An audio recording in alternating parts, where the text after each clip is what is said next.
আসসালামু আলাইকুম সবাইকে ঈদ মোবারক। ঈদুল আজহার সবাইকে অনেক অনেক বেশি বেশি শুভেচ্ছা।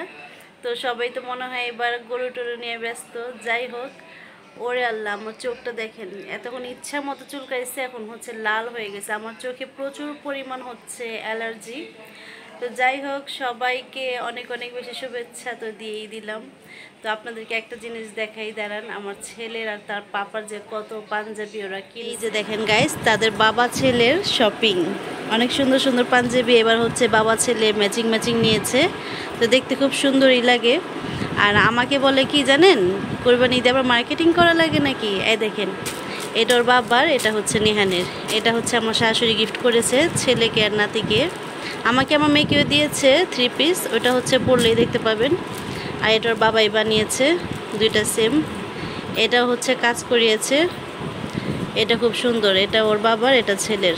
এটা আমার কাছে খুব ভালো লাগছে। আর এটা দুইটাই নেহানের পাপার, দেখেন সেম সেম। এটার কালারটা এইখানে পট্টি দিয়েছে, কলার দিয়েছে। আবার এটা প্রিন্টটা আবার এখানে এখানে দিয়েছে। সুন্দরই হয়েছে। বাবা ছেলের শপিংগুলো সুন্দর হয়েছে। তো আমার ছেলের কিছু গেঞ্জিও কেনা হয়েছে, তো ওইগুলি পরলেই দেখতে পারবেন। আমার কাছে পাঞ্জাবিগুলো ভালো লাগলো, তাই একটুখানি ভিডিও শেয়ার করলাম। তো দেখে নিয়েছেন বাবা ছেলের পাঞ্জাবি ঈদ শপিংগুলো। ছেলের আরও কিছু শপিং আছে, ওইগুলি আমি এখন আলমারি থেকে বের করিনি, ওইগুলি আগে আনা হয়েছে। তো আমাদের মা মেয়েরও টুকটাক আল্লাহ তালা যা ভাগ্যে মিলিয়েছে, আলহামদুলিল্লাহ।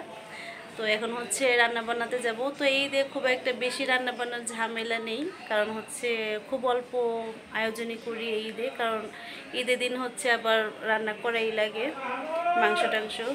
তো এখন রান্না করতে যাব। ঘরটা সব গোছগাছ করা শেষ হয়ে গেছে।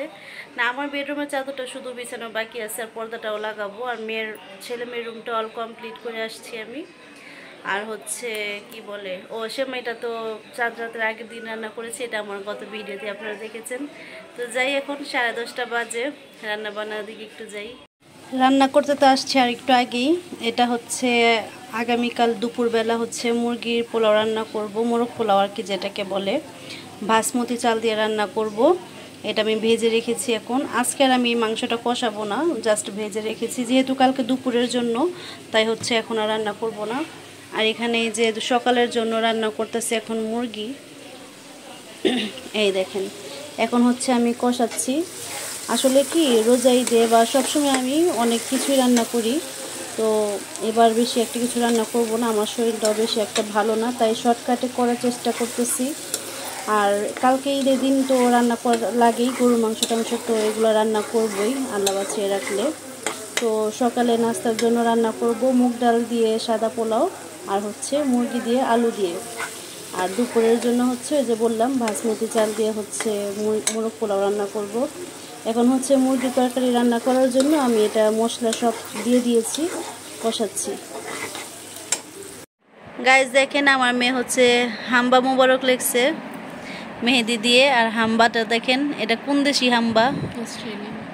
অস্ট্রেলিয়ান হাম্বা না, এটা কোন জায়গার কথা বলা যায় না, কাশ্মীরের ছাগলগুলো এটা।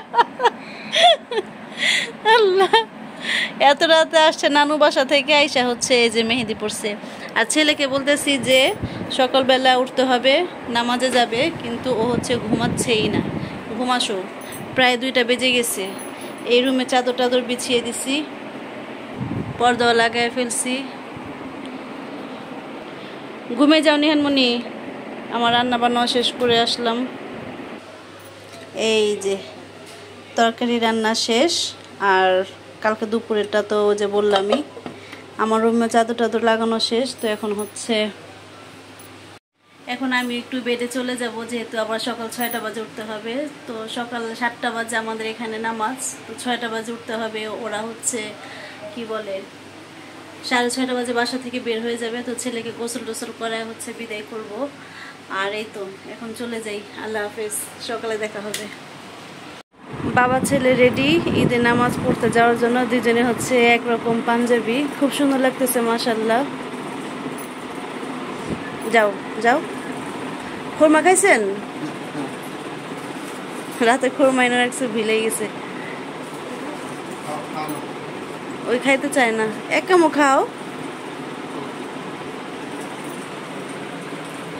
বাবা ছেলে নামাজে চলে যাওয়ার পর এই যে পোলাওটা রান্না করলাম, এখন হচ্ছে টেবিলে দিলাম, ওরা নামাজ পড়ে চলেও আসছে। এই যে ঈদ মোবারক। তারপরে এই যে মুগ ডাল দিয়ে পোলাও রান্না করবো বললাম না, রাত্রে রান্না করা শেষ। আর এখানে মুরগিটা তো রাত্রেবেলায় রান্না করেছি, আর দুপুরের আয়োজনটা পরেই করব, সালাদ। এবার ওই যে বললাম শরীরটা অসুস্থতার কারণে হচ্ছে বেশি একটা ঝামেলা করিনি, নাহলে কত আয়োজন করি না নিহান, মুরগির রোস্ট, মুরগির রেজালা, গরুর রেজালা, টিকিয়া, অনেক কিছুই করি। এবার অল্পর মধ্যেই সেরে ফেললাম। বসো তুমি খাবে। ওরা বাবার ছেলেরা খেয়ে হচ্ছে একটু ঘুম দিয়েছিল, আমিও তাদের সাথে একটু শুয়েছিলাম। কখনোই হচ্ছে এরকমটা হয় না যে কাজকর্ম শেষ করে আমি গোসল না করে শুয়ে থাকি। শরীরটা আমার এতটাই আজকে কয়েকটা দিন যাবৎ খারাপ। যাই হোক, শুয়ে উঠে হচ্ছে আবার দুপুরে রান্না বসাইছি, একবারে দুপুরে রান্না শেষ করে গোসল করতে যাব। রাতে মুরগিটা ভেজে রেখেছিলাম না, সেটা হচ্ছে এখন কষাবো। মশলা টশলা সব দিয়ে দিয়েছি, কষানো অলমোস্ট শেষ। আর এখানে হচ্ছে এই যে বাসমতি চালটা ভিজিয়ে রেখেছি, এটা হচ্ছে কোহিনুর চাল। আর এখানে হচ্ছে এই যে আলু ভেজে রেখেছি, আর এই যে বেরেস্তাও করে রেখেছি। সকাল থেকে হচ্ছে এত রোদ আর গরম, আর ভাবতেছি যে ভালোই হয়েছে আজকের ওয়েদারটা, বৃষ্টি নেই। তারপর হচ্ছে ভালোই হবে, রাস্তাঘাট ভিজা ভিজা লাগবে না। ও মা, নিমেষে হচ্ছে আকাশের রং চেঞ্জ হয়ে যাচ্ছে, দেখেন গাদলা গাদলা। অবশ্য আপনারা সবাই তো দেখবেন। আমাদের এই যে ভাঙ্গা বাড়িটার নিচে একটা গরু রাখছে, এই যে এখানে এই তেলপাড়ের নিচে একটা গরু রাখছে। তেলপাটা টানানো হয়েছে হচ্ছে নিচে হাউজ ঢালাই দিছে, আর প্রতিদিনই বৃষ্টি না, বৃষ্টির কারণে হচ্ছে হাউসটা ভরে যাবে না, এই জন্য হচ্ছে তেলপাটা নিছে। আর ওই তেলপাড়ের নিচে আবার জায়গা আছে, তো গরু রাখছে। দেখেন নড়াচড়া করতেছে, এই কোনাটাতে দেখা যায়, আমাদের বেডরুম দিয়ে দেখা যায়। আবার দেখেন কষাইরা দৌড়াদৌড়ি করতেছে। এই বাড়িটাতে একটা গরু আছে, এটা মনে হয় জবাই হবে। এই কোনাটা দিয়ে একটা গরু আছে, এই যে গরু মাথা দেখা যায়। আর বলতেছিলাম রাতের বেলা বৃষ্টি আসলে ভালো হবে, সব রাস্তাঘাট রক্ত গোবর সব ধুয়ে যাবে, কিন্তু এখনই মনে হয় চলে আসবে বৃষ্টি, ঠান্ডা ঠান্ডা বাতাস ছাড়ছে। মাংস ছেড়ে দিচ্ছি, এই যে জানি না, এই ফার্স্ট টাইম লাইফে আমি কখনোই রান্না করিনি বাসমতি চালে, এই ফার্স্ট টাইম রান্না করতেছি। আল্লাহ জানে কেমন হবে, আল্লাহর কাছে দোয়া চাচ্ছি যেন ভালোই হয়, যেহেতু ফার্স্ট টাইম রান্না করতেছি। আর কোনো সমস্যাও যদি হয় তাও কিছু করার নাই, ফার্স্ট টাইম একটু উল্টাপাল্টা হইতেই পারে। এই দেখেন রাতে যে দেখেছেন আমার মেয়ের হাম্বা মুবারক লাল হয়েছে, কিন্তু গোসল করছে অর্ধেক লাল চলে গেছে, আরও লাল ছিল, সুন্দর লাগতেছে। আর কাশ্মীর না, কাশ্মীরের ছাগলটা। আসসালামু আলাইকুম সবাইকে, আবারও জানাচ্ছি ঈদ মোবারক। এই মাত্র হচ্ছে একটু রেডি হয়ে বসলাম গোসল টোসল সেরে। তো রাইসটা আমার রান্না হয়ে গিয়েছে, এখন বাজে হচ্ছে পুরোপুরি 2:30।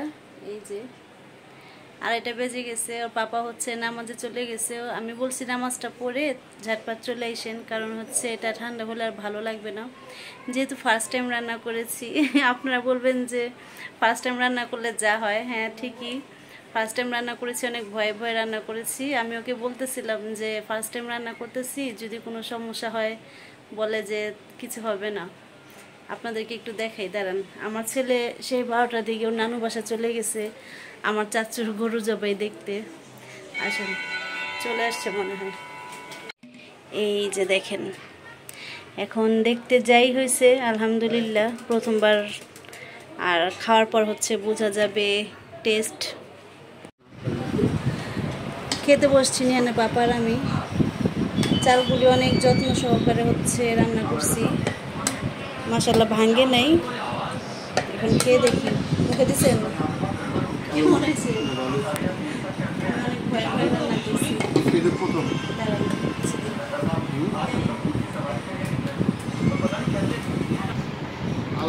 প্রথম হিসাবে অনেক ভালো হয়েছে, যা মনে করছি তার চেয়ে দ্বিগুণ ভালো হয়েছে। এখন আমি প্রথম ভাবছি তো দেখি ওই হিসাবে অনেক ভালো। যে কাচ্চি স্টাইলে রান্না করে না, ওইভাবে আমি আবার অনেক ভয় পেয়ে রান্না করতে পারি না, যদি নিচে দিয়ে পুড়ে যায়। এই জন্য হচ্ছে মোরগ পোলাওটাই রান্না করলাম, দেখি খেয়ে।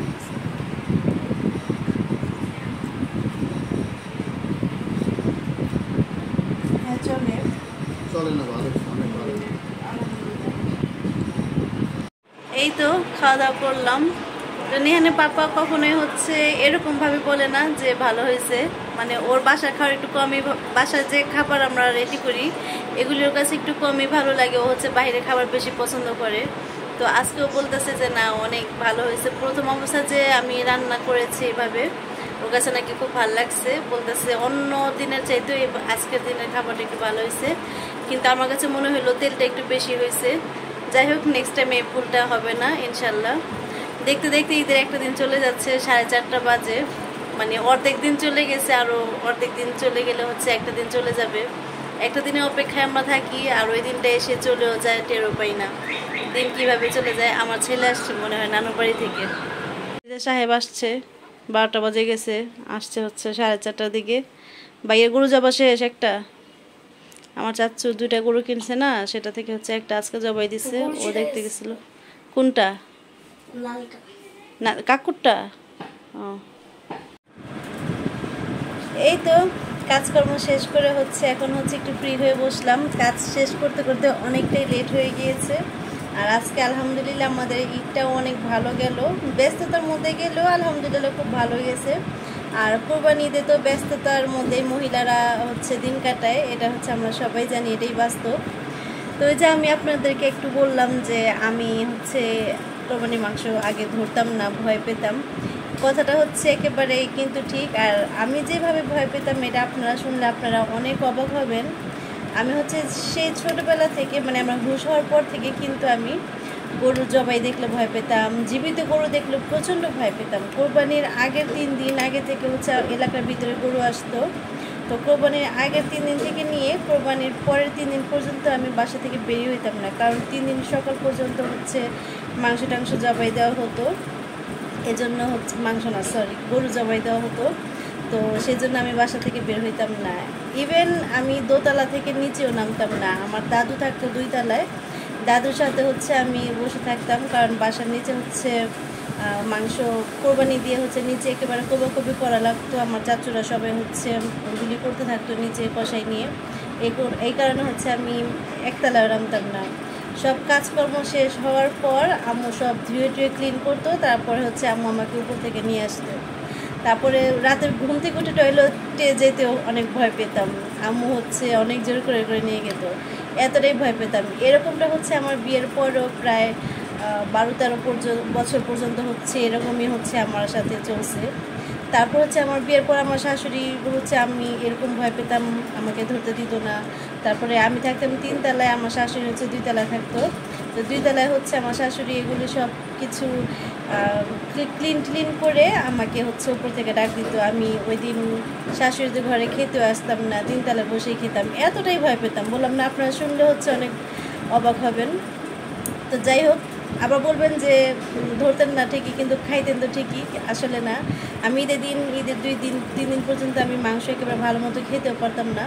ওই যে গোবর, তারপর হচ্ছে রক্ত, এগুলি যে গন্ধটা ছিল আমার নাকে যে ঢুকতো, আমি খেতে বসলে হচ্ছে আমার রুচিতে টানতো না।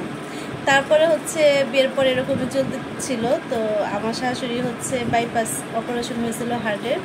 তো তারপর থেকে আমি টুকটাক করতে করতে এখন হচ্ছে আলহামদুলিল্লাহ পারি। কিন্তু বট আমি কখনো খাই নাই, বট কখনো আমি পরিষ্কারও করবো না, খাবো না, এটা হচ্ছে গ্যারান্টি সহকারে আমি বলতে পারি। এখন ফেসবুকে ঢুকলেই দেখা যায় যে বাবা কি পারিরা বট পরিষ্কার করতেছে। আমার মেয়ে আমাকে বলে তাহলে তুমিও রেডি হয়ে যাও পরিষ্কার করার জন্য। আমি বলছি যে মাংস টাংস ধুই রান্না করি, এটা ঠিক আছে, কিন্তু বট আমাকে দ্বারা কখনোই হচ্ছে সম্ভব হবে না, বট আমি ধরতে পারবো না কখনোই। কারণ যে জিনিস আমার ভিতর থেকেও কোনো দিন ভক্তি লাগেনি, এটা আগেও লাগবে না, এটা আমার হাজব্যান্ডও জানে। আমার হাজব্যান্ডও পছন্দ করে বা বট, কিন্তু ওই যেদিন বাসায় বট খায়, ও যে ক্লাসে খায় ওই ক্লাসটার সাথে সাথে মেজে ফেলি, বটের মধ্যে যে চামচটা দেওয়া হয় চামচটার সাথে সাথে মেজে ফেলি, মানে আমার এতটাই ঘৃণা লাগে বট জিনিসটা। যাই হোক, আজকের দিনটা তো ভালোই গেল বললাম। তো সবাইকে আবারও জানাচ্ছি ঈদ মোবারক। আজকে ভিডিওটা এখানে শেষ করে দিচ্ছি। আমার ভিডিওটা এতক্ষণ আপনারা দেখেছেন ধৈর্য ধরে, তার জন্য আপনাদেরকে অসংখ্য ধন্যবাদ। আজকের জন্য আল্লাহ হাফেজ, দেখা হচ্ছে নতুন কোনো ভিডিওতে। সবাই ভালো থাকবেন।